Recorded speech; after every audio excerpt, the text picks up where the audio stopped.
Well, the election season is now in the home stretch in Kentucky. The big race, the governor's seat. One candidate wants to make history as the first black governor, while the incumbent wants a second term. Our Gil McClanahan recently sat down with both candidates to talk about the issues facing Kentucky. He has our report from Frankfort tonight. In this age of dirty politics and mudslinging, I began my interviews by asking both candidates to say something positive about their opponent. I think, both of us, love our families and our wives and our kids. And, I certainly think, the same is true of Governor Beshear. As for Governor Beshear, he praised Cameron for keeping the child abuse, human trafficking, and senior protection offices in place that he created as Attorney General. But he saw how important those offices were and got it into law, and for that, the office is better going forward. But going forward in our interviews, the gloves quickly came off as each tried to set themselves apart from the other. And are you pro-life or pro-choice? Well, where we are right now is not in that world that used to be pro this or pro that as it related to Roe v. Wade.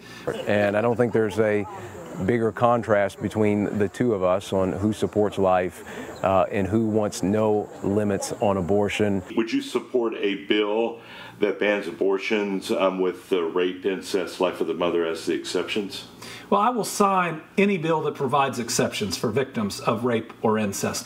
Should there be an exception for rape and incest or life of the mother? Well, look, I've said if those things were to come to my table as the next governor of Kentucky, I would sign them. But again, this is about a governor in Andy Beshear who wants no limits on abortion.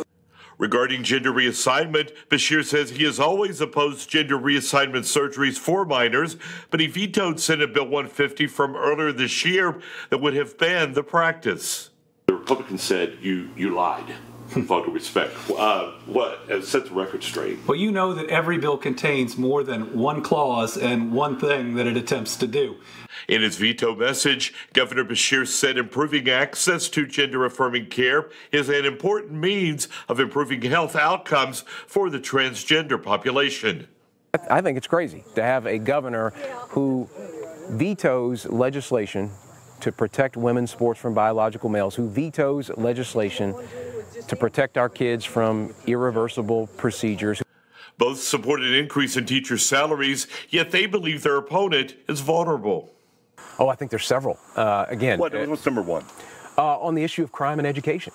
Crime, he let out 2,000 criminals. 50% of those have recommitted felony offenses, making our communities less safe. As he talks about crime a lot, and he says it's out of control. He's the top cop, Gil. That's his job. He has an office that is supposed to prosecute crime. The winning candidate will take the oath of office in December.